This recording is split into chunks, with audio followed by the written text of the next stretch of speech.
Fala, meu querido, fala, minha querida, bem-vinda, bem-vinda e bem-vindo à nossa mega revisão de história para o Enem.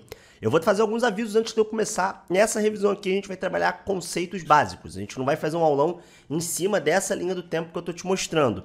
Se você quiser ter acesso a um aulão sobre essa linha do tempo, com essa linha do tempo, e aí um aulão maior de 3 horas e meia, tem um vídeo aqui em cima no card que eu vou deixar no final para você conferir. Então aí você vai ter uma revisão ainda mais completa. Essa mega revisão aqui vai focar nos conceitos básicos que eu vou apontar com você e que você precisa dominar para o Enem, beleza? Então, sem mais delongas, já se inscreve aí no canal, ativa o sininho, compartilha com o teu colega que eu vou dar uma surra de conteúdo, porque se na aula de 3 horas e meia eu já dei uma surra de conteúdo, agora aqui, nesses próximos 30, 40 minutos, eu vou surrar você de conteúdo, beleza? Então, vamos lá. Tudo começa, lógico, aqui em 1492, quando a América é invadida. E aí aqui a gente tem alguns conceitos que são chave e que caem todo ano no Enem. O primeiro deles é o conceito de mercantilismo. Você precisa entender que o mercantilismo é conhecido como a primeira fase do capitalismo, ainda conhecida como capitalismo mercantil. Ele está muito ligado ao surgimento na Europa das monarquias absolutistas. Quando isso aparece no Enem, ele aparece de duas formas. Ele aparece sempre relacionado ao processo de conquista da América e também, sobre aquilo que eles queriam aqui na América, que era o colonialismo, que nada mais é do que conseguir mais terras e, portanto, o país que tivesse mais colônias seria mais poderoso, e o metalismo, que era o acúmulo de metais preciosos. Não raro, o chamado Pacto Colonial vai aparecer nessa perspectiva, da perspectiva do acúmulo de metais preciosos. Ouro aqui no Brasil, no caso das Minas Gerais, e prata lá na América Espanhola. E aí, quando esses povos chegam aqui, às Américas, eles encontram os impérios incas e astecas. O que você precisa saber sobre eles? Eles são impérios gigantescos, e isso cai muito no Enem, tá? Com um grande desenvolvimento social, um grande desenvolvimento científico, um grande desenvolvimento político. São sociedades extremamente complexas e estratificadas que contribuíram muito mesmo para a nossa sociedade. Essas sociedades vão ser completamente dizimadas por conta da superioridade militar dos espanhóis, no sentido de eles terem armas de fogo, mas esse critério aqui é o menos importante, o Enem explora muito pouco esse critério aqui, e os critérios que o Enem mais explora são esses aqui, os outros três que eu tô com o mouse aqui. O choque biológico, ou seja, as doenças trazidas pelos europeus, a questão da religiosidade asteca, que acreditava que a guerra, isso inclusive já caiu no Enem, que a guerra, entre espanhóis e astecas era uma guerra perdida por conta da superioridade dos espanhóis pelo fato dos astecas acreditarem que eles eram deuses, e as divisões internas dos incas. Isso aqui nunca caiu, mas pode cair. Os incas viviam uma guerra civil sempre que o seu imperador morria.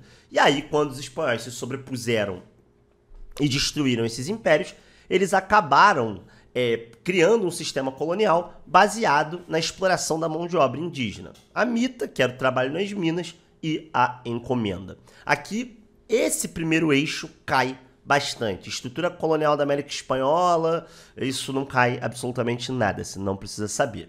Vindo aqui para o Brasil, vale a mesma coisa. Então, pode aparecer o mercantilismo, na chave da colonização do Brasil, que é até mais provável que apareça do que na chave da América pré-colombiana. E aí o que acontece? No caso do Brasil, a organização dos indígenas é diferente. Indígenas no Brasil é um tema que o Enem gosta muito, então você precisa saber. Aqui a gente precisa saber que existiam múltiplos povos indígenas no Brasil, ainda existem, mas naquela época eram mais de 2000. Tem que saber que esses povos indígenas, eles faziam o rito da antropofagia, que é um rito religioso em que você come parte das pessoas que são derrotadas na guerra para adquirir as características positivas nela, que são sociedades politeístas e que são sociedades, sobretudo, que, além de acreditarem em muitos deuses, elas têm a guerra como um ritual. Ou seja, a guerra para elas não é para conquistar território, é uma parte de um ritual que é resumido aí na antropofagia. Todos os indígenas da América Portuguesa faziam antropofagia? Óbvio que não, a gente está falando aí do ciclo dos tupinambás, enfim, e outros indígenas da costa portuguesa. Mas você não precisa saber quais faziam e quais não faziam, tá? E eles eram poligâmicos também, tinham vários amores, igual você, adolescente aí, que tem muitos amores, tá? Mesma coisa, mesmos critérios de destruição, choque biológico também costuma aparecer no Enem, para destruição dos indígenas aqui na América Portuguesa, superioridade militar. Só que no caso da conquista da América Portuguesa, há um conceito muito importante que é o de escambo, tá? Escambo é a troca de produtos por produtos ou por serviços. Os indígenas não foram escravizados logo de cara no Brasil. Na verdade, eles foram submetidos a uma relação que é conhecida como a relação de escambo, ou seja, uma relação em que os indígenas extraíam pau-brasil e em troca recebiam benefícios como espelhos, armas de fogo, bijuterias, etc. Não pensa nisso numa perspectiva preconceituosa, o Enem não gosta disso, o Enem não gosta de pessoas preconceituosas. Pensa nisso numa perspectiva de que os indígenas não tinham esses objetos e tinham muito pau-brasil aqui. Então, para eles, era uma relação que era bastante positiva. A colonização começa mais ou menos em 1530 e aí você precisa saber, né? Você precisa saber o que são capitanias hereditárias, ou seja, que é a divisão no território brasileiro em 16 lotes de terra que foram distribuídos a nobres portugueses, e esses nobres portugueses tinham o direito de ocupar esses lotes de terra, inclusive distribuindo as Seis Marias, e que o governo português criou o chamado Governo Geral, para tentar apoiar essa colonização, mas esse Governo Geral, ele não, criado em 1549, né, ele não foi muito bem sucedido. Na verdade, as capitanias hereditárias não foram muito bem sucedidas, que não a de Pernambuco e a de São Vicente, sobretudo por conta do quê? Isso você precisa saber, do desenvolvimento do açúcar, tá? A elite desse local era chamada de homens bons, que eram os homens que, não ironicamente, eles não tinham nada de bom, né? Eles eram proprietários de escravos, proprietários de terras, eram brancos e católicos. Quer dizer, ser branco e católico não é um grande problema, mas ser proprietário de escravo e ser proprietário de terra, né? O chamado seismeiro, que tinha seismaria, né? Ou seja, recebia a terra do dono da capitania hereditária, que era o capitão donatário, isso não era legal, né? Então esses homens bons eram os que tinham a participação política, isso aparece no Enem. Invasão francesa não costuma aparecer muito no Enem, e sociedade açucareira aparece. O que você precisa saber sobre sociedade açucareira? É o início da colonização efetiva no Brasil e ela se inicia, lógico, no Nordeste. Ela funciona com grande capital holandês, então os holandeses vão emprestar muito dinheiro para cá, para o Brasil, isso já caiu no Enem, e esse dinheiro vai ser utilizado não só para a implementação dos engenhos de açúcar, mas também para compra de escravizados da África para o Brasil. É nesse momento que a gente tem, né, o início da vinda dos escravizados para o Brasil.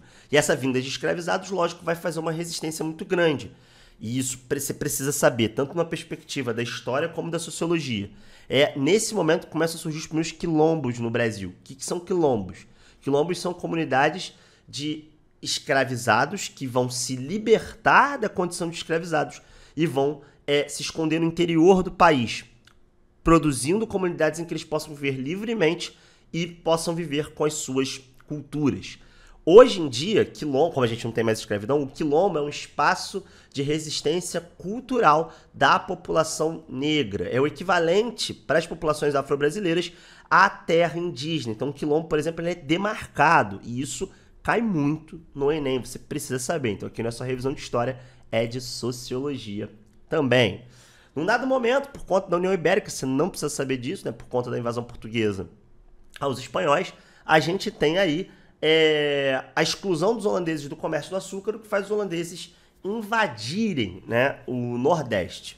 Aqui, se liga nisso, que isso já caiu no Enem e isso é importantíssimo, tá? Essa invasão holandesa ao Nordeste açucareiro, ela faz com que a elite brasileira momentaneamente passe ao lado dos holandeses, porque vai ter muito capital disponível. No momento em que essa nobreza da terra portuguesa se dá conta de que esse dinheiro não é de graça, que eles vão ter que pagar esses empréstimos que os holandeses estão fazendo, eles vão tentar se revoltar contra esse domínio holandês, inclusive fazendo a chamada insurreição pernambucana, cujo ponto central é a Batalha dos Guararapes, tá? Isso você não precisa saber profundamente, só saber que a nobreza portuguesa ela tem dois momentos. No primeiro, ela apoia a invasão holandesa, porque os holandeses tinham muito dinheiro, e os holandeses davam liberdade religiosa, né? Enfim, trouxeram uma série de inovações para Pernambuco.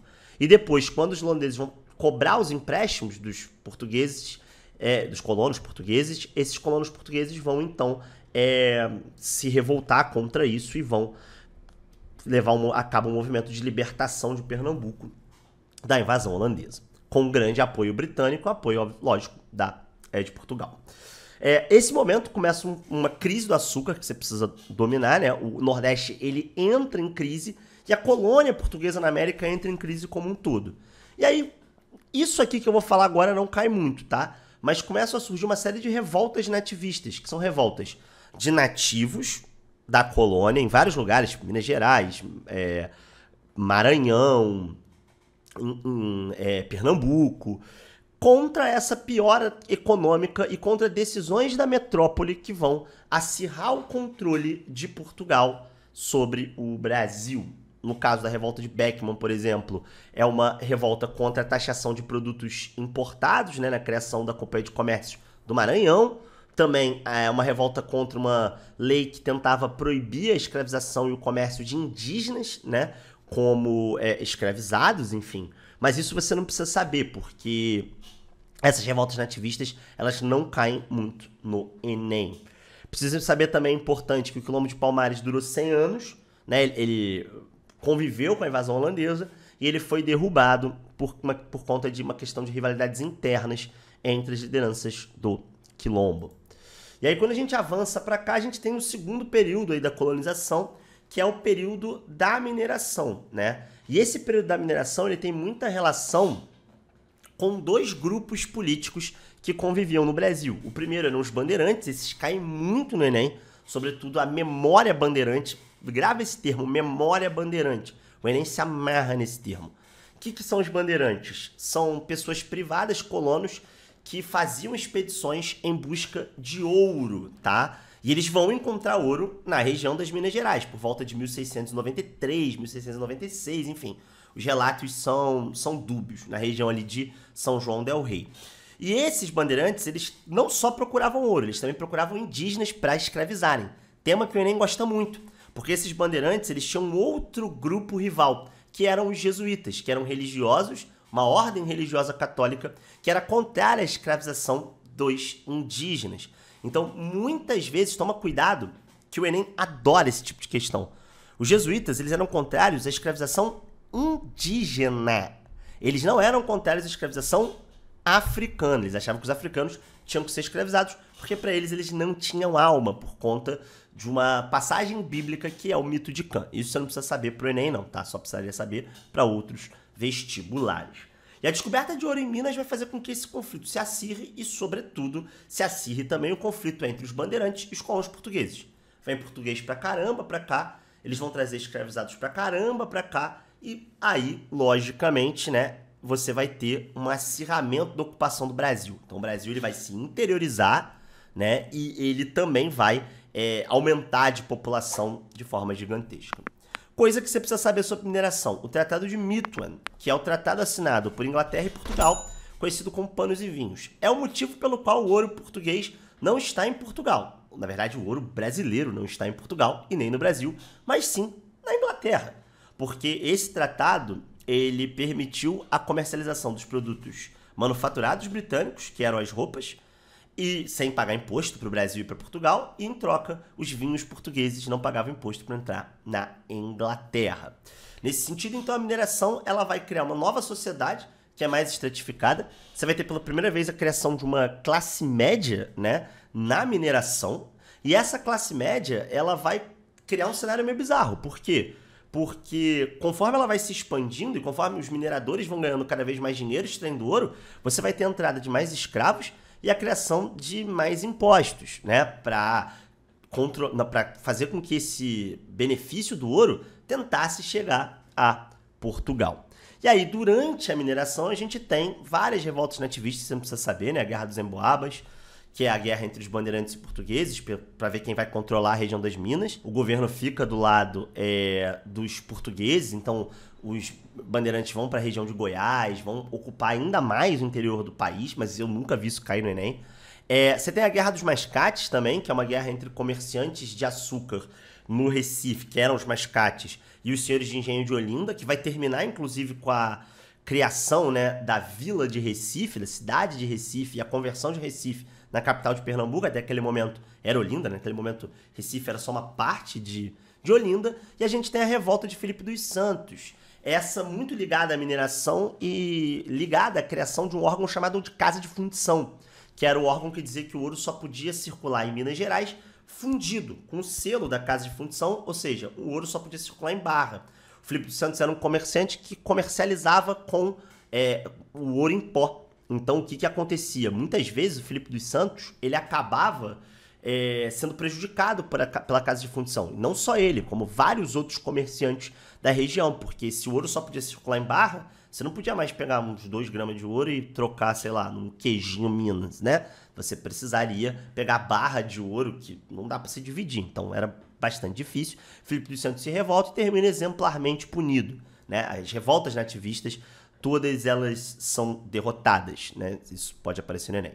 E ao final da mineração a gente tem o Tratado de Madrid, que dá o formato do Brasil, sem o Acre, sem o Mato Grosso do Sul, mas dá mais ou menos o formato do Brasil, cancelando o tratado ali de Tordesilhas, né? E concluindo esse processo de interiorização que começou ali na mineração e que foi agravado pelos bandeirantes e pelos jesuítas, que criavam as chamadas missões jesuíticas, como eu falei para vocês. Nesse momento, então, a gente vem para o século XVIII, que é o século das independências. Basicamente, surge o iluminismo no mundo, e o iluminismo joga luz diante de tudo. Com os seus ideais dos seus filósofos, Voltaire, Kant, Rousseau, John Locke, os seus ideais de razão, né, do uso do intelecto para a criação de um modo de vida melhor, a ideia do esclarecimento, de que o homem deveria buscar o conhecimento incessantemente, a ideia da defesa de que o sistema legítimo do mundo, e tudo isso cai muito no Enem, tá? De que o sistema legítimo do mundo seria o republicanismo, com a ideia da separação dos poderes, de que deveria existir um poder executivo, legislativo e um judiciário, e não apenas um rei absolutista comandando tudo, a gente tem, logicamente, uma influência desse movimento iluminista e dessas ideias sobre a América. Então, as independências dos Estados Unidos, a independência do Haiti, todas elas de fato são independências motivadas, seja pelo iluminismo, seja pela Revolução Industrial. Rafael, mas como assim pela Revolução Industrial? Sim, papai. Os britânicos estavam muito interessados em conseguir maior mercado consumidor. E na perspectiva do mercantilismo, que eu te apresentei no início dessa aula, a Inglaterra era impedida de comercializar com as colônias brasileiras e hispânicas. Então, a Revolução Industrial ela é um impulsionador das independências, na medida em que a Inglaterra já vai ter perdido a sua principal colônia, que é os Estados Unidos, na Guerra de Independência Americana, e que a Inglaterra vai querer comercializar com as colônias de outros países, como no caso Brasil, no caso América Espanhola e até mesmo o Haiti. Mas o Haiti a Inglaterra não faz questão de apoiar porque é um tipo de independência diferente, tá? E aí, obviamente, a gente tem aí uma era de independências e de revoluções. No caso da independência dos Estados Unidos, ela é importante porque ela é a primeira independência das Américas a ocorrer em 1776. Você tem uma divisão de poderes, você tem o Pacto Federativo, você tem a divisão entre o Norte e o Sul referente à escravidão. E no caso da independência do Haiti, ela também é revolucionária porque é uma independência liderada por negros, inclusive muito influenciada pelos ideais jacobinos da Revolução Francesa. Aquela ideia de liberdade, igualdade, fraternidade, a ideia de cidadania, isso você precisa saber, né? Que é o efeito do iluminismo na Europa, então na Revolução Francesa e nas revoluções posteriores, 1820, 1830 e 1848. Embora essas revoluções não caiam muito, o que cai mesmo é a Revolução Francesa em maior escala e em menor escala a independência do Haiti e independência dos Estados Unidos. Independência da América Espanhola quase não cai, e quando cai, como foi no Enem de 2021, vai cair de uma perspectiva bem interpretativa, comparando as diferenças entre a América Espanhola e a América Portuguesa, só que te apresentando essas diferenças no texto. O que você precisa saber de importante desse século XVIII aqui, além de tudo isso que eu já te falei, é o conceito de haitianização. O fato dos negros terem conseguido tomar o poder no Haiti e não só terem abolido a escravidão, mas simplesmente terem subido ao poder, vai criar um medo de que isso acontecesse em toda a América. E especialmente num lugar na América que tinha muita população negra. E este lugar é o Brasil! Então o medo da haitianização vai acompanhar o Brasil a todo momento. E, inclusive, acompanhará o Brasil na crise do seu sistema colonial. Em 1789 e 1798, nós vamos ter novos movimentos, que não são iguais àqueles nativistas. Esses movimentos caem mais no Enem, então preste atenção em mim. Que são movimentos separatistas, ou seja, no caso da Inconfidência Mineira, os inconfidentes planejavam um movimento de separação de Minas Gerais do restante do Brasil. Esse movimento era muito inspirado na independência dos Estados Unidos, inclusive os inconfidentes mantiveram contato com os líderes da independência dos Estados Unidos, tentando buscar apoio. Foi uma revolta da elite, basicamente da elite mineradora, que na crise da mineração, logicamente, vai tentar se revoltar contra a cobrança de impostos atrasados do governo português, que era algo que nunca vai aparecer no Enem, conhecido como derrama, né, que era um imposto cobrado do que os mineradores ficavam devendo lá do quinto, né, que era 20% de tudo que se extraía. Então, na prática, a Inconfidência Mineira ela nunca chegou a ocorrer, por isso que ela é uma inconfidência, né? Ela nunca chegou a se desenvolver. Só que a Inconfidência Mineira é importante porque ela vai ser reapropriada lá na República, e o Enem adora isso. O Enem adora questões de memória sobre Tiradentes, sobre como Tiradentes vai ser alçado à condição de herói da República. Então você tem um quadro famoso do Pedro Américo chamado Tiradentes Esquartejado, que ele forma o mapa do Brasil. Você vai ter o feriado de Tiradentes, que é dia 21 de abril.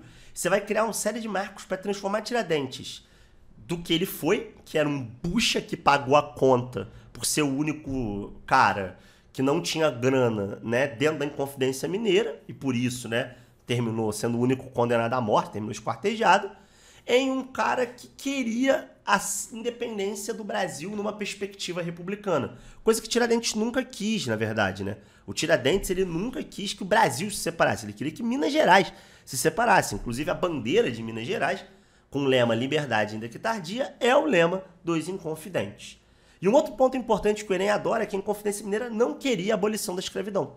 Ao contrário de um outro movimento que aconteceu em Minas Gerais, que é a Conjuração Baiana, essa sim protagonizada pelas classes populares, então negros libertos, ex-escravos, a pequena classe média baiana, revoltada com a pior das condições de vida e que vai exigir na Bahia o fim da escravidão. E vai tentar separar a Bahia, a primeira da série de muitas tentativas de separação de estados do Nordeste ou do Nordeste inteiro contra o Brasil. Essas conjurações elas caem normalmente nas suas diferenças, tá? Então a Inconfidência Mineira ela é muito diferente da Conjuração Baiana e elas caem nessa chave da crise do sistema colonial, dessa coisa de que a colonização portuguesa na América já não estava dando muito certo. E ela desanda de fato com o nosso querido Napoleão Bonaparte. Napoleão Bonaparte só caiu 2 vezes no Enem. A primeira delas é com a sua ação com relação ao Brasil, quando Napoleão está saindo, invadindo a Europa inteira e estabelece o chamado bloqueio continental, que nada mais é do que um bloqueio para que todos os países da Europa não comercializem com a Inglaterra. E Portugal, como era um aliado histórico da Inglaterra desde o Tratado de Mitton, que a gente viu agora há pouco, se nega a participar do bloqueio continental, então termina invadido por Napoleão. E a segunda vez que eu vi Napoleão cair foi no Enem Digital. Então preste atenção em mim, que não tá nesse slide aqui, mas se liga que de repente pode cair de novo, né? Napoleão também ele vai se voltar contra a Igreja Católica. E é um quadro muito famoso chamado A Coroação de Napoleão, onde Napoleão toma a coroa da mão do Papa e bota na sua própria cabeça e da sua esposa, se coroando ele mesmo imperador da França. Importante para saber como o Império Napoleônico tenta construir uma simbologia de um império acima da Igreja Católica, reproduzindo alguns valores da Revolução Francesa e do Iluminismo, sobretudo aquele valor do questionamento ao clero. Mas esse ponto aqui ele foi uma exceção, caiu no Enem Digital. Na prática, o que você precisa saber de Napoleão aqui é, de fato, o bloqueio continental. Por quê? Porque é o bloqueio continental que traz a família real vinda para o Brasil, a família real portuguesa vinda para o Brasil. A família real foge de Portugal para o Brasil para não ser capturada por Napoleão, born to party, Napoleão pão de festa. Quando a família real vem pra cá, ela cria uma série de estruturas. Cara, muita coisa. Tipo, Polícia Militar, Banco do Brasil, Jardim Botânico, um monte de coisa. Casa pro Dom João tomar banho, que ele não gostava de tomar banho. Um monte de coisa. Ele cria uma estrutura gigantesca, transmissão de pintores pra cá, enfim. Cria uma estrutura gigantesca que permite com que o Brasil tenha uma condição de infraestrutura para se tornar um país independente. Em 1815, as coisas melhoram, né? Porque depois que os portugueses chegam aqui, eles assinam vários tratados que beneficiam o Brasil, como o Tratado de Aliança e Comércio, que faz com que os produtos britânicos entrem no Brasil pagando menos impostos que os produtos portugueses, né? Mas em 1815 é o grande marco, porque o Brasil ele vai virar Reino Unido a Portugal e Algarves. Então o Brasil ele sai da condição de colônia. Em 1815 também Napoleão é derrotado, né? A bunda dele é chutada lá na Europa. E a família real continua por 5 anos aqui no Brasil. Até que em 1820 eclode um movimento chamado de Revolução do Porto. E esse movimento, ele simplesmente obriga Dom João VI a voltar para Portugal. Ele deixa o seu filho aqui, Pedrinho, né? Um jovem, como príncipe regente brasileiro. Uma série de conflitos ocorrem. Dom João é obrigado pelas cortes portuguesas a chamar Pedro de volta, né, o príncipe regente, Dom Pedro, de volta para Portugal. Dom Pedro, com o apoio da elite brasileira, se nega e, ao se negar, a gente tem o processo de ruptura que origina a independência do Brasil. Dom Pedro II foi escolhido pela elite brasileira porque era a única pessoa capaz de deixar todo esse território unificado. E aí se cria uma contradição, né? Dom Pedro I, ele é, ao mesmo tempo, herdeiro do trono de Portugal, filho de Dom João VI, e é o imperador brasileiro. Aqui no Brasil, em 1822, Dom Pedro vai mandar bala. Ele vai criar uma estrutura baseada na agricultura de plantation, que era o que a elite brasileira queria, então, monocultura, escravidão e latifúndio. Vai criar o regime do padroado, em que ele, assim como Napoleão havia feito, teria o controle da Igreja Católica no Brasil, ele seria o chefe da Igreja Católica no Brasil, e ele vai criar o poder moderador, que é um poder que cai muito na prova do Enem, em que ele vai se colocar acima dos outros 3 poderes, do Legislativo, do Executivo e do Judiciário. Basicamente, Dom Pedro I vai se apresentar como um déspota esclarecido, beleza? E vai criar um caráter extremamente excludente. Também já caiu no Enem. Um voto censitário, voto indireto, enfim, dificultando a participação política das pessoas pobres.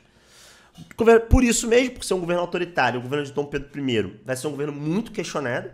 Então a gente vai ter a Confederação do Equador, que vai terminar derrotada, mas vai terminar mostrando como o Nordeste não aceitava essa mudança de eixo, uma tentativa de separação de vários estados do Nordeste. Teremos em 1825 a Guerra da Cisplatina, que termina separando a província de Cisplatina, que havia sido invadida pelo seu pai, Dom João VI, e termina com a independência, né, formando ali o território do Uruguai. E, bom, por fim, o governo dele é horroroso, ele é entendido como autoritário. O Banco do Brasil termina falindo, ele toma vários empréstimos, o Brasil fica todo endividado. No final das contas, um jornalista chamado Líbero Badaró aparece morto, que ficava criticando Dom Pedro I, e todo mundo vai desconfiar que foi Dom Pedro I, a coisa vai ficar terrível, e aí ele vai decidir, então, abdicar do trono brasileiro. E o grande problema é que ele não abdica do trono brasileiro para ir pescar, ele abdica do trono brasileiro para se tornar rei de Portugal, porque seu pai, Dom João, havia morrido alguns anos antes, em 1826. Então ele volta para Portugal e ele vira Pedro IV em Portugal. E a grande ironia é que ele sai daqui escorraçado, tipo, ninguém gostava dele aqui. Nem a facção portuguesa, que estava do lado dele, gostava muito dele, que era o partido que eu apoiava, e muito menos a facção brasileira. Só que lá em Portugal ele vira um herói, que é Pedro IV de Portugal. Inacreditavelmente. Se aqui ele foi um defensor do autoritarismo, do poder moderador, lá em Portugal ele vai ser entendido como um herói do liberalismo e um defensor da Constituição Liberal de Portugal. Vejam essas contradições. Não à toa, o coração de Dom Pedro está em Portugal, está numa basílica no Porto. E ano passado, quando a gente teve a independência do Brasil aqui, o bicentenário, né, os 200 anos, o coração dele foi trazido com honrarias de chefe de estado. Os portugueses estavam morrendo de medo do coração de Dom Pedro I simplesmente ir para cucuias, beleza?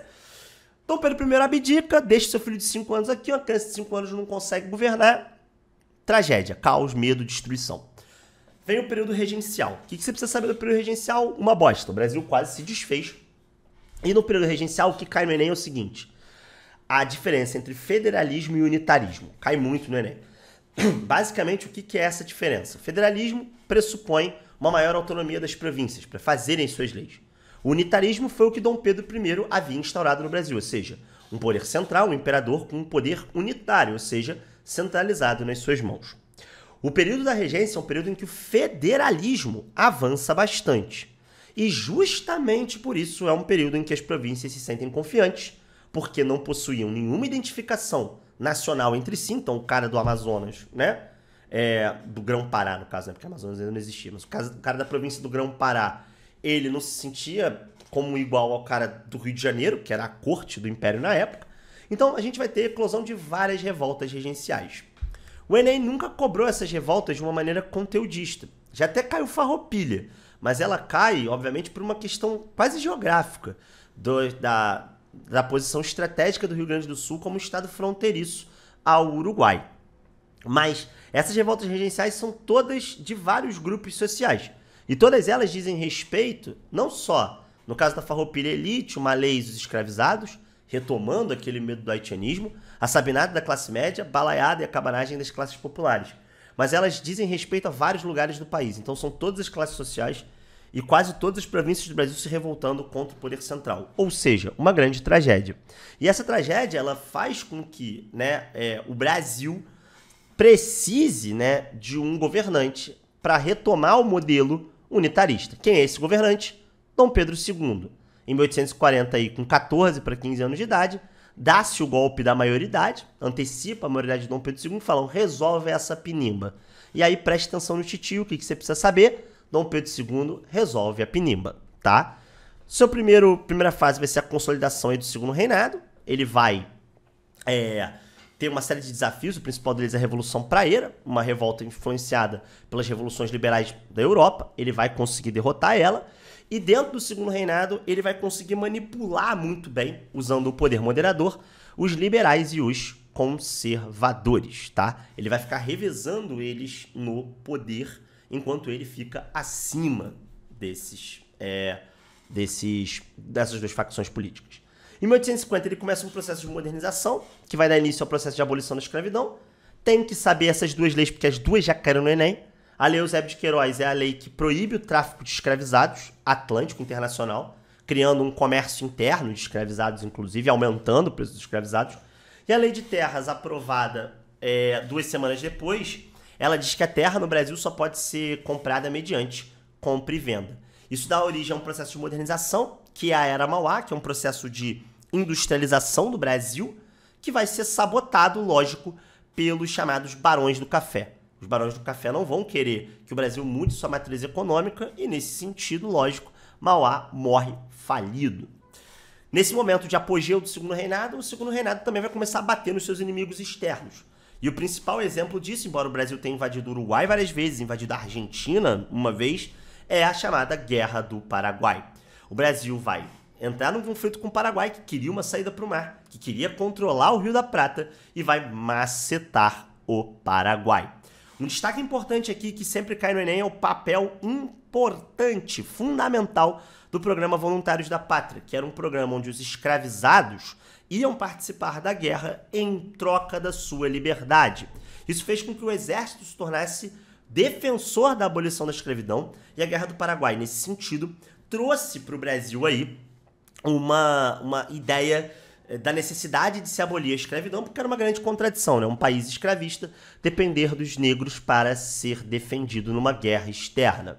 Então, em certo sentido, a Guerra do Paraguai, ela marca a hegemonia do Brasil no continente e que o Brasil pode continuar intervindo livremente no Uruguai, na Argentina e até mesmo no Paraguai, como se fossem os seus quintais.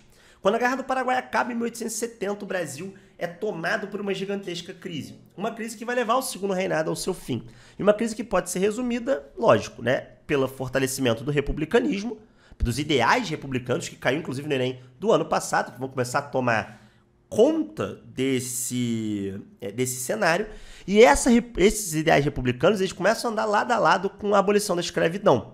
Que você precisa saber, a abolição da escravidão foi um processo muito lento e muito gradual. Você tem várias leis de abolição da escravidão. A Lei Eusébio de Queiroz é a primeira, mas você tem outras, como a Lei do Ventre Livre, de 1871, a Lei do Sexagenário, de 1865, e, óbvio, depois a Lei Áurea, que termina com a escravidão.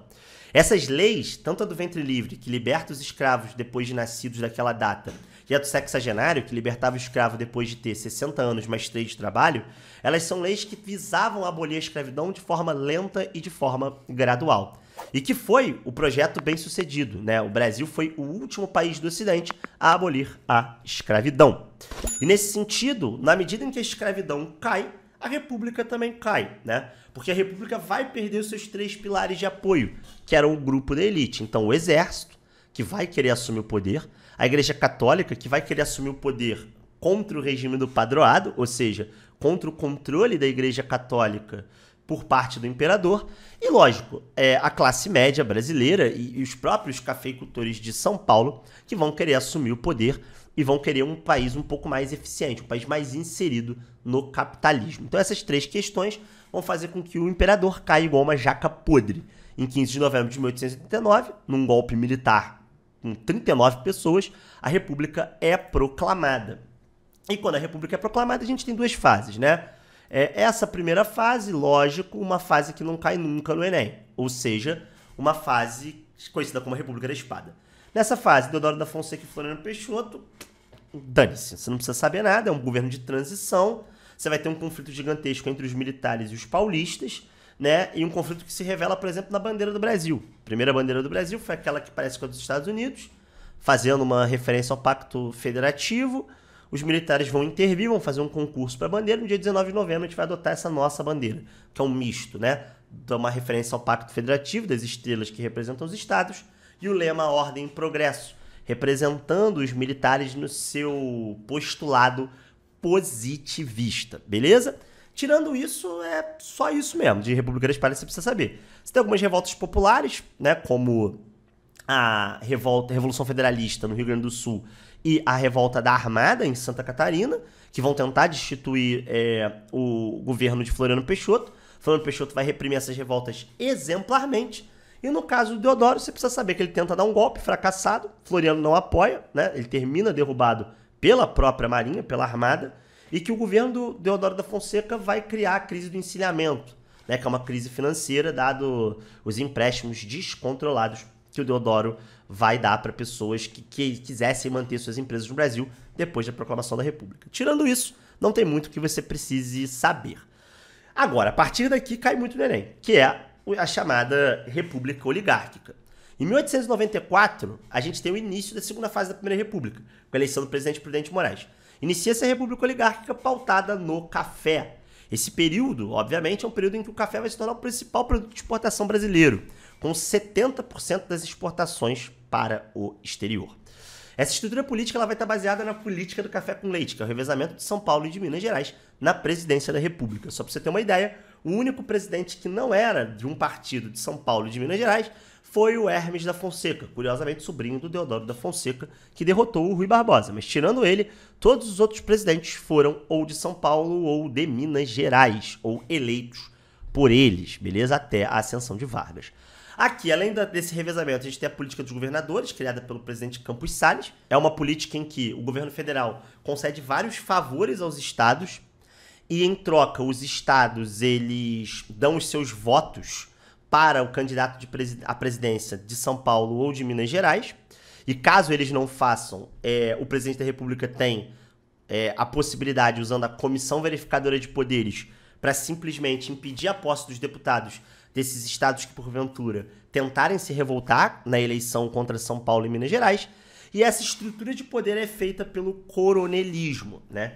O coronelismo, basicamente, é um fenômeno local dos municípios, onde o grande proprietário de terras tem o controle político da região, porque o voto era aberto e não existia justiça eleitoral. Então, como era ele, o coronel, quem organizava a eleição local, muitas vezes, porque não tinha uma fiscalização, esse coronel ele acabava criando um gigantesco curral eleitoral. seja por conta das práticas clientelistas, ou seja, por conta da troca de favores do coronel em troca do voto da pessoa daquela região, seja pelo voto de cabresto, que é de fato você botar um capanga armado do lado da urna e dizer, ó, você vai votar no meu candidato. Esses três elementos, eles são os três elementos fundamentais da Primeira República. O coronelismo no município, a política dos governadores no estado e a política do café com leite na federação. Os três, eles se complementam e fazem com que a elite de São Paulo e de Minas Gerais e os grandes proprietários de terra no interior nunca saiam do poder. Por isso mesmo a gente tem uma estrutura totalmente desigual. E essa estrutura totalmente desigual vai dar origem a uma série de revoltas que o Enem adora. Especialmente a Guerra de Canudos, acontecida no sertão da Bahia, do lado de uma fazenda conhecida como a Fazenda Canudos. A Guerra de Canudos, ela é um fenômeno que está alinhado a outros, inclusive um que caiu no Enem do ano passado, o Padre Cícero, né? Existe uma carência na Primeira República no sertão nordestino, ou ainda no que eles chamavam de sertão naquela época, que é o interior de todo o Brasil, né? E nessa região você vai ter um fenômeno conhecido como messianismo, que é o fenômeno de lideranças que vão ser ao mesmo tempo religiosas, por isso Messias vem de Jesus, para dar esse conforto espiritual para essas pessoas. Então Antônio Conselheiro, líder do Arraial de Canudos, é uma dessas pessoas. José Maria, líder da comunidade do Quadro Santo, né, lá da Revolta do Contestado, é uma outra figura dessas. O Padre Cícero também é essa figura. Então uma liderança que é ao mesmo tempo espiritual, religiosa, não ligada formalmente à Igreja Católica, tá? Isso é muito importante saber, que vai oferecer uma salvação também material. Num cenário no Nordeste de muita falta de terra, de muita falta de acesso à terra. Então esse desamparo espiritual, esse desamparo social vai fazer com que surjam várias revoltas contra a Primeira República, como é o caso de Canudos, onde vai ser instituído um modo de vida comunitário, como vai acontecer no Contestado, como vai acontecer em vários lugares do Brasil. Não preciso dizer, obviamente, que os coronéis daquela região, aliados ao governo, né, da Primeira República, massacrará exemplarmente Canudos, inclusive usando justificativas de que eles seriam, e o Enem adora isso, tá?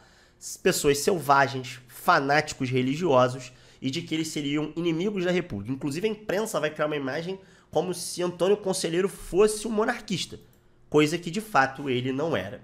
E enquanto isso está acontecendo no campo, nas grandes cidades, a gente tem aí um processo de transformação que vão ser muito excludentes e que o Enem adora. Talvez seja o tema, depois de escravidão, que mais cai, assim, mais cai mesmo, escravidão africana e tal, que mais cai, que é a reforma urbana Pereira Passos, assim. O Rio de Janeiro era a capital da República naquela época, e como capital da República, o Rio de Janeiro tinha aí, né,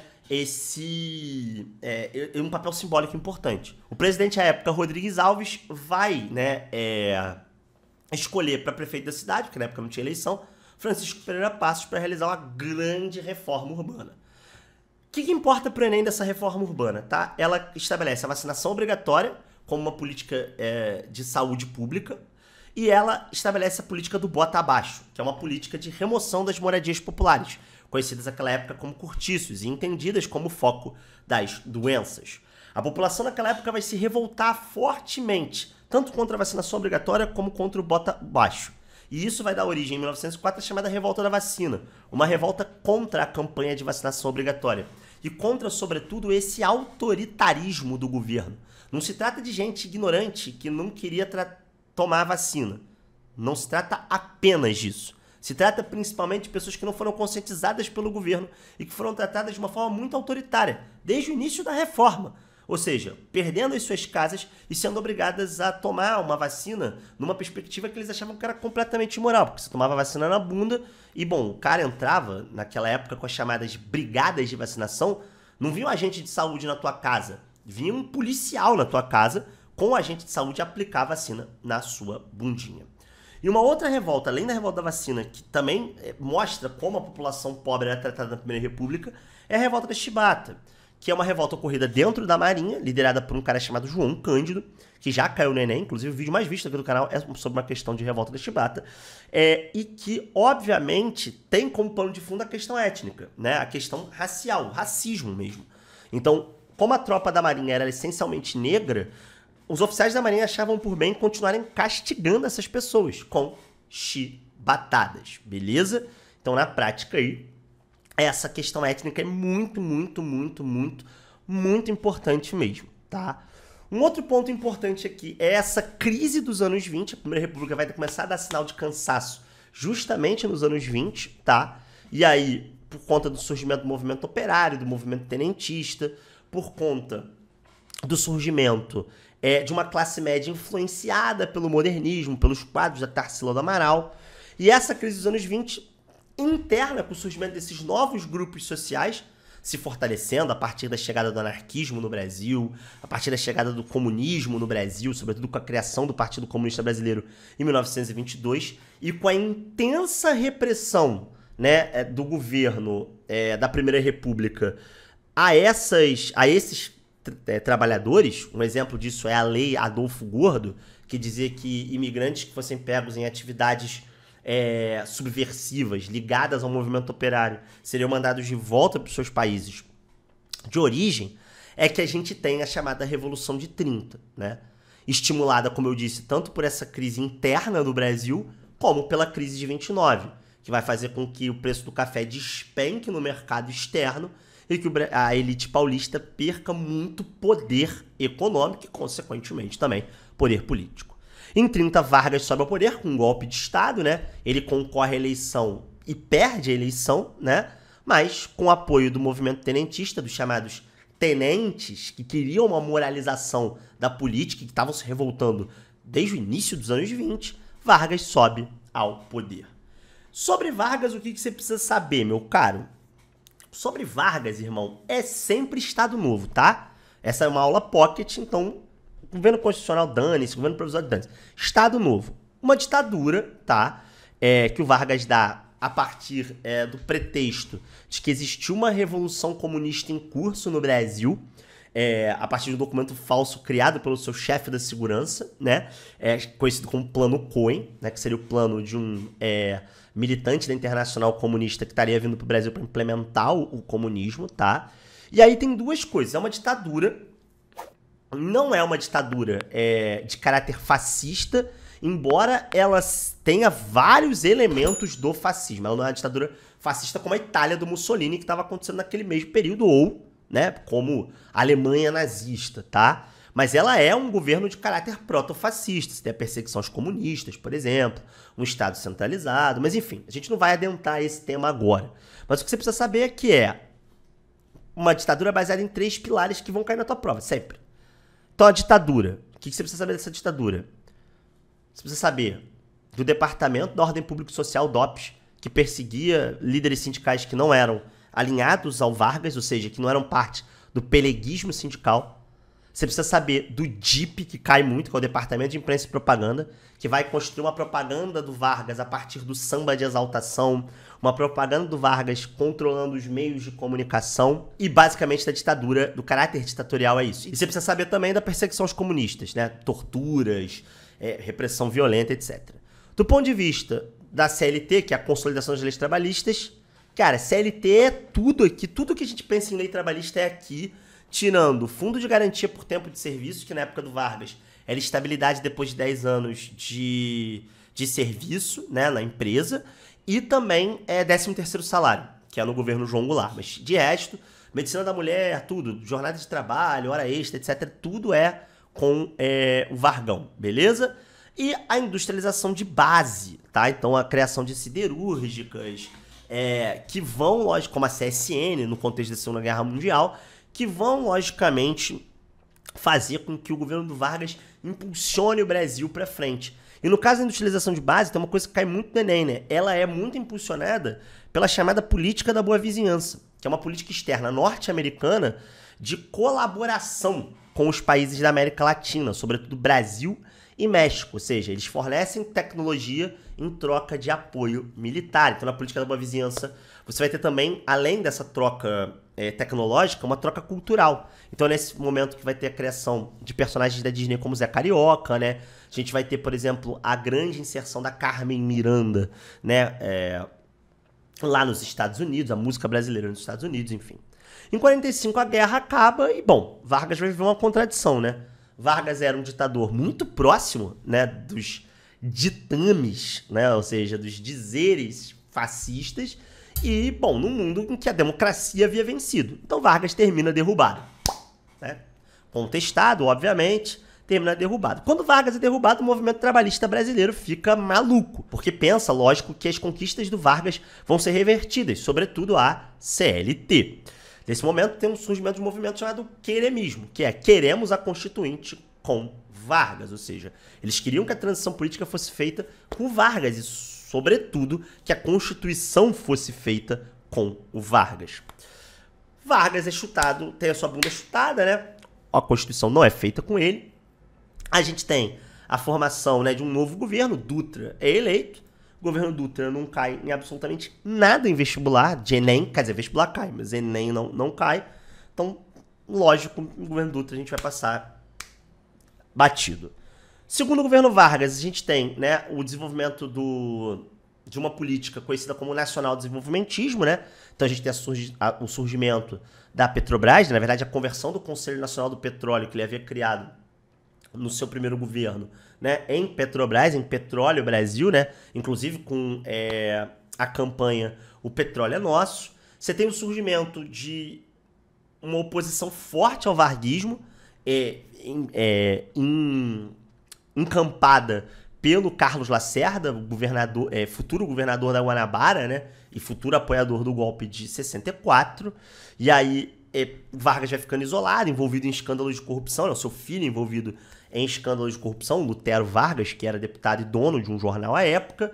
Vargas termina se matando e evitando um golpe que estava em curso, né? Um golpe militar que estava em curso para derrubá-lo. E muito provavelmente derrubar essa república brasileira, né? Essa república liberal brasileira. E ele adia o golpe, né? Inclusive já caiu no Enem uma questão sobre Vargas, sobre o suicídio do Vargas e como o suicídio do Vargas, ele leva a cabo uma gigantesca reação popular. Vagabundo quer pegar o Lacerda de porrada, assim, tipo, quer matar o tipo, literalmente matar o Lacerda, assim.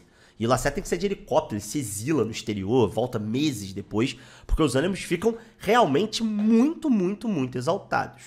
Tem uma transição do Vargas, depois assume o vice dele, Café Filho, tenta rolar um golpezinho ainda, né? O Marechal Henrique Teixeira Lott dá aquela evitada no golpe, dá um contragolpe para evitar o golpe, porque isso aqui é Brasil, né? Então, enfim.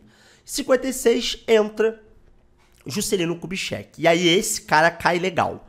Sobretudo, o que cai de JK são os seus 50 anos em 5, e especialmente o seu plano de metas.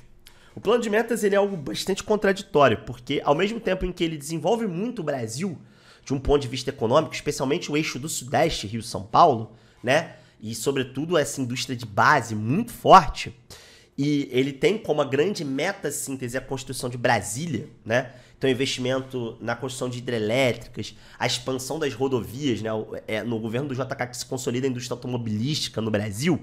Ao mesmo tempo que tudo isso acontece, o plano de metas ele é desastroso para o Brasil, porque na mesma medida em que ele constrói Brasília, que cai muito no Enem, você precisa saber, né? Um marco da arquitetura moderna, um marco da interiorização do Brasil. O plano de metas ele endivida o Brasil fortemente. E não só endivida o Brasil externamente, né? O plano de metas ele também aumenta as desigualdades sociais.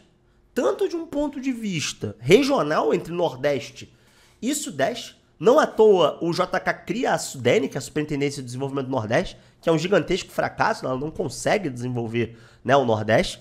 Como de um ponto de vista da desigualdade social também. Há um aumento do fosso da desigualdade durante os anos o JK, tá? Então você tem várias consequências que são positivas do plano de metas e várias que são negativas, e o Enem adora estas consequências. Temos o governo Jânio Quadros, que vai levar a cabo a política externa independente, né? Tentando não se alinhar a nenhum lado na Guerra Fria. Dura igual gravidez, 9 meses, tenta dar um alto golpe, fracassa e, obviamente, deixa o poder para o seu vice, que era um cara chamado João Goulart. Já havia sido ministro do Trabalho do Getúlio. Como ministro do Trabalho, só para vocês terem uma ideia, ele tinha aumentado o salário mínimo em 100%. E aí deu um problemão pro Getúlio, que o Getúlio teve que demitir o Jango, dizendo que simplesmente o Jango tinha sido ideia do Jango e não dele. E aí é esse cara do aumento do salário mínimo de 100% que sobe ao poder, que era o vice do Jânio. Porque na época o vice era eleito, né? Então o Jango era de uma chapa né, com o Teixeira Lott, e o Jânio era de outra chapa. Então olha que doideira, o Jânio renuncia e o Jango sobe ao poder. Olha que legal! O Jango era visto pela elite brasileira como um comunista, mesmo que ele não fosse, né? Ele não era de fato, mas ele era visto como um comunista. O governo do Jango começa bloqueado, não precisa saber parlamentarismo, porque não precisa, de fato. O que você precisa saber do Jango? É que o Jango, quando o momento parlamentarista no Brasil acaba e o Jango reassume os poderes em 63, o Jango vai para um embate forte. E o Jango vai tentar aprovar as chamadas reformas de base, tá? Essas reformas que são a reforma agrária, reforma do sistema educacional, reforma tributária, reforma constitucional.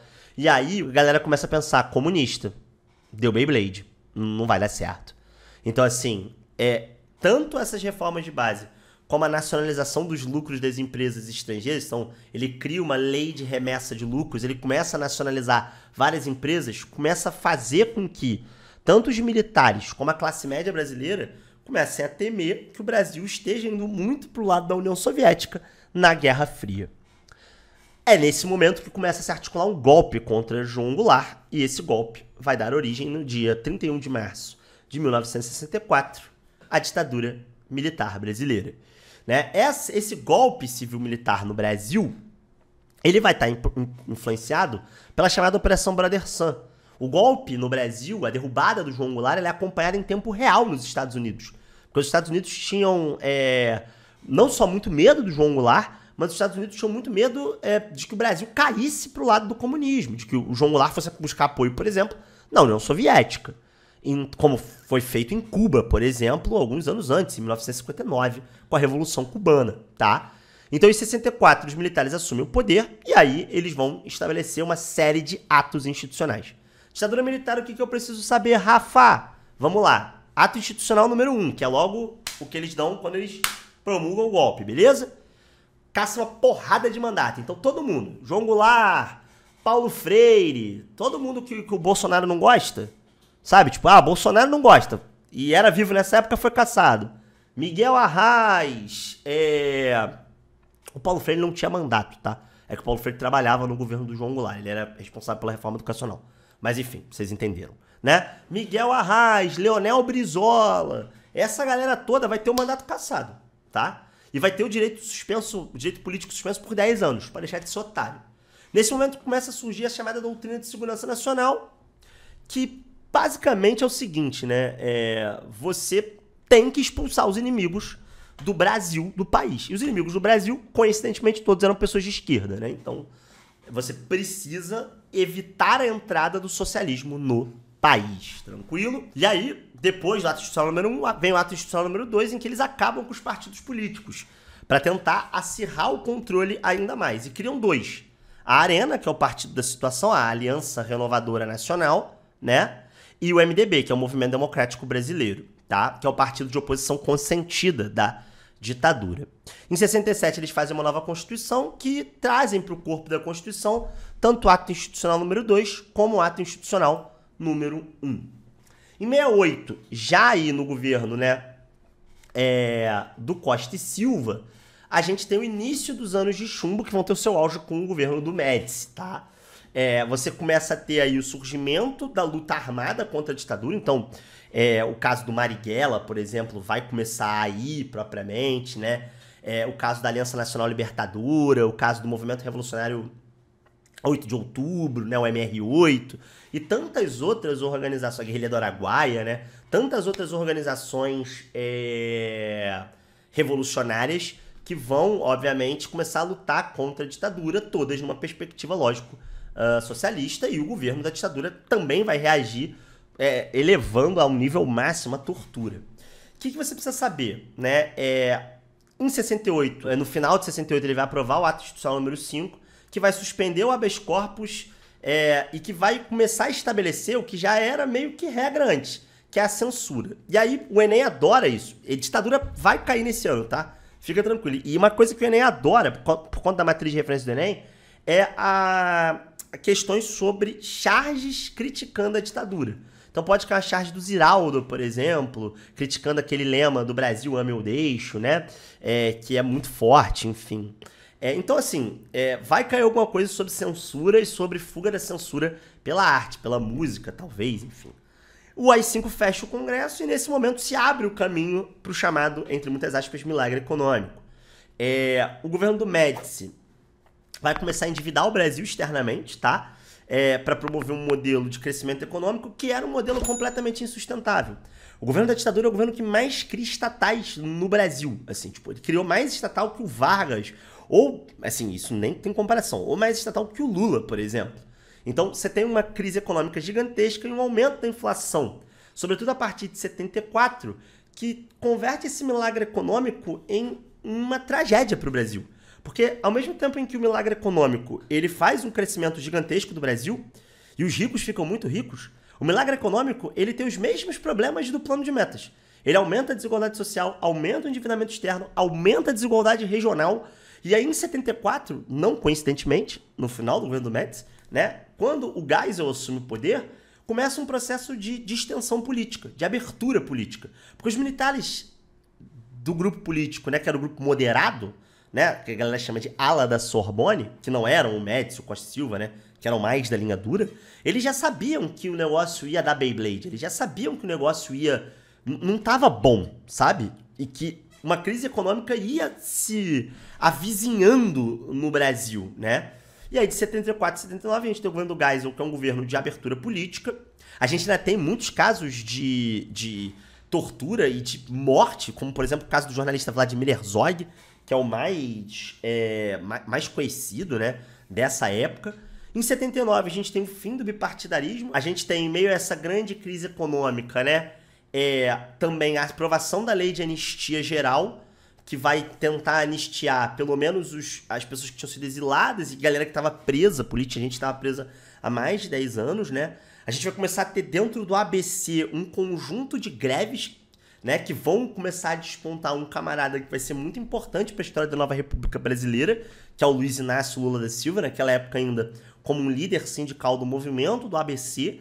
Então, em 79, quando o general Figueiredo assume o poder no lugar do Geisel, ele já assume o poder com a certeza de que ele teria que fazer uma transição política, porque o AI-5 já tinha chegado ao fim, no final de 78, o bipartidarismo já tinha sido estabelecido, como eu falei para vocês, você já tinha tido, né, uma anistia gigantesca ali para os presos políticos, você tinha um contexto de greves muito grandes que estavam lutando contra o arroxo salarial, né, a diminuição do aumento real do salário mínimo, que vinha desde o governo do Castelo Branco, o primeiro dos generais da ditadura. Então, na prática, era muito claro que o governo do Figueiredo iria para as cucuias. E assim foi, só que foi de uma maneira meio melancólica, porque em 1984, o deputado Dante de Oliveira, do MDB, tenta aprovar a emenda das diretas já para ter eleições diretas, e embora tenha tido uma grande mobilização popular, as diretas já foram recusadas, ou seja, ela não ocorreu, tá? Então a emenda de Dante de Oliveira ela fracassou, a eleição foi indireta, ela terminou elegendo o Tancredo Neves, só que o Tancredo Neves morreu, teve uma diverticulite, foi maltratado, ele também já era velho pra caramba, né? Era mais velho que o museu, e aí ele morreu e o governo terminou na mão do Sarney, que tá vivo ainda, né? Agora muita gente aqui ainda vai estar viva. O Sarney, trágico, tá? O governo do Sarney vai ser trágico, vai tentar uma série de coisas para resolver o problema deixado pela ditadura, que era um problema da inflação, uma inflação muito alta, só que ao invés de ele resolver o problema, ele agrava o problema, criando uma crise de hiperinflação com seus planos econômicos. Plano Cruzeiro, Plano Cruzado Novo, Plano Bresser, Plano Verão, uma porrada de plano. E o governo do Sarney, sucessivos fracassos econômicos, mas ele marca também uma certa hegemonia do MDB, que por conta do fim do bipartidarismo, vai virar o PMDB, por uma lei bizarra no Brasil que obrigava, até pouco tempo atrás, os partidos políticos no Brasil teriam P na frente, né, que era o PMDB, o Partido do Movimento Democrático Brasileiro. Esse vai ser o partido que vai fazer a Constituição de 88, que você usa de repertório na tua redação, né, o artigo 5º lá, que é conhecida não só por isso, como a Constituição Cidadã, né? E por que ela é a Constituição Cidadã? Porque ela oferece ao cidadão tudo aquilo que é necessário para você ter cidadania. Então ela te dá direitos políticos a todo mundo, ela te dá direitos civis, então liberdade de ir e vir, liberdade de expressão, etc. E ela traz os direitos sociais. Então a lei de reforma agrária, direito à moradia, direito à saúde, com a criação do Sistema Único de Saúde. Então o PMDB, ele cria uma Constituição bem ousada para a época, né? Essa hegemonia do PMDB é o que dá origem à Constituição de 88, tal como ela é. Em 90 a gente tem o governo do Collor. Bom, isso aí basta você perguntar pro seu pai, né? O Brasil dá uma virada pro neoliberalismo, então ele vai começar a tentar privatizar todas as empresas estatais que foram criadas desde o Vargas, passando pelo JK e chegando no seu auge na ditadura, né? Só que o governo do Collor vai demorar muito pouco tempo, porque em alguns meses de governo, tipo, na verdade algumas semanas de governo, o Collor decide lançar o plano Collor, que ele confisca a poupança das pessoas. E uma treta danada, porque, de fato, muita gente perdeu dinheiro com isso. Você pode perguntar pro teu pai, pra tua mãe, todo mundo conhece alguém que perdeu dinheiro com o confisco da poupança e que não conseguiu reaver esse dinheiro. E aí essa crise econômica ela se agrava ainda mais, porque o que era hiperinflação no governo Sarney vai virar hiperinflação no governo Collor. E mais do que isso, o Collor foi eleito, na primeira eleição direta do Brasil, contra o Lula. E o Lula naquela época era tipo, comunismo, reforma agrária, pá, vamos lá, contra o imperialismo, pá. E o Collor, ele é eleito nesse discurso, né, contra o comunismo e, sobretudo, um discurso contra a corrupção. Ele tinha propaganda de que ele era o caçador de marajás. Só que aí o Collor foi envolvido num escândalozinho de corrupção, né, aquela coisa legal.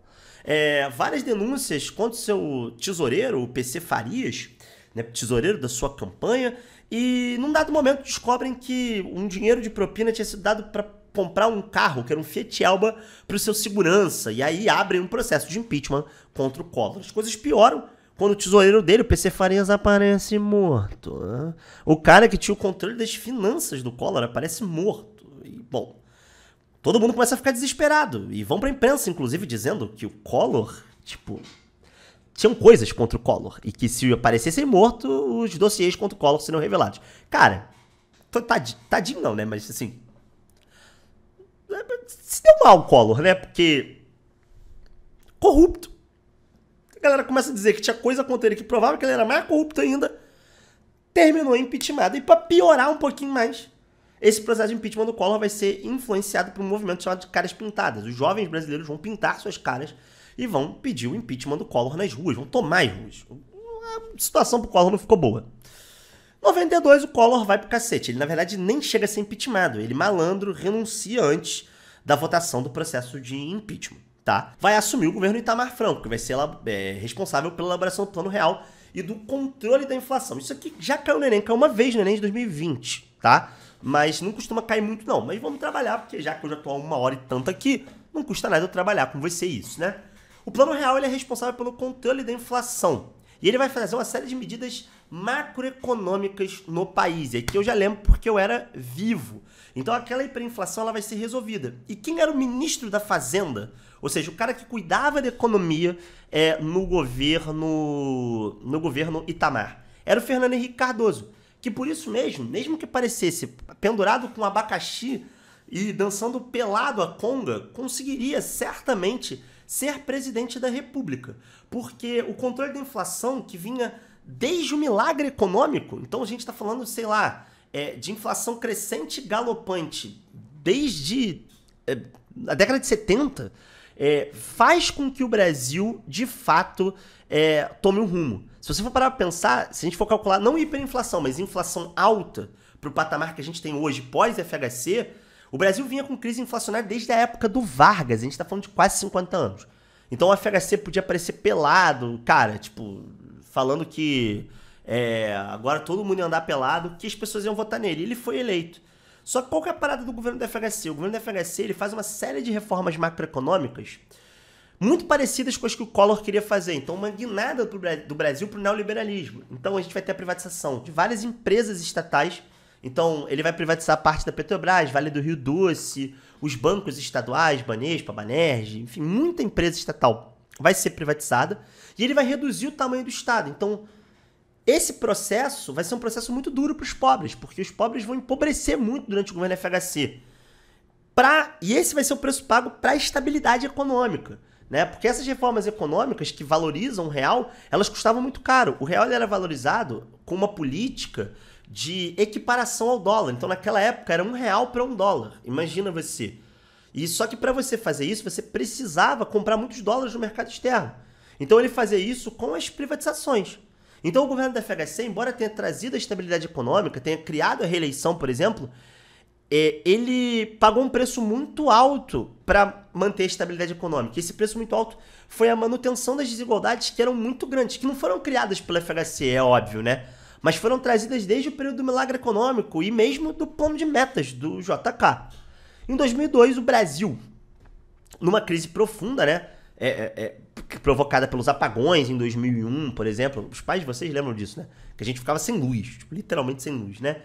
Por escândalos de corrupção, por exemplo, na CBF, na Confederação Brasileira de Futebol, provocados por uma piora na condição de vida e por uma crise econômica em 2001 que assolou a Argentina. O Brasil decide fazer uma aposta ousada e elege pela primeira vez Luiz Inácio Lula da Silva à presidência da República. E aí, mano, isso aqui não vai cair, infelizmente. Se você é de esquerda, agora ele vai falar do Lula, da Dilma, não vai cair. Não cai. O corte do Enem é até aqui e até que ponto, tá? Então, galera, esse foi o nosso vídeo com uma revisão completa de história para o Enem. Eu espero que vocês tenham gostado. Mais uma vez, se você quiser ter uma aula mais completa, você achou isso aqui corrido, porque foi mesmo, eu queria dar uma pincelada pelos conceitos centrais. Vai no vídeo aqui no final, tá? Aqui, deve estar aparecendo aqui embaixo, que é o vídeo completo. Esse é um vídeo de 3 horas e 40 que eu dou com a minha esposa, Clara. A gente vai com mais calma por cada ponto desses. Aqui foi só uma revisão pocket mesmo, beleza? Tamo junto e a gente se vê na próxima. Obrigado pela atenção e é nóis.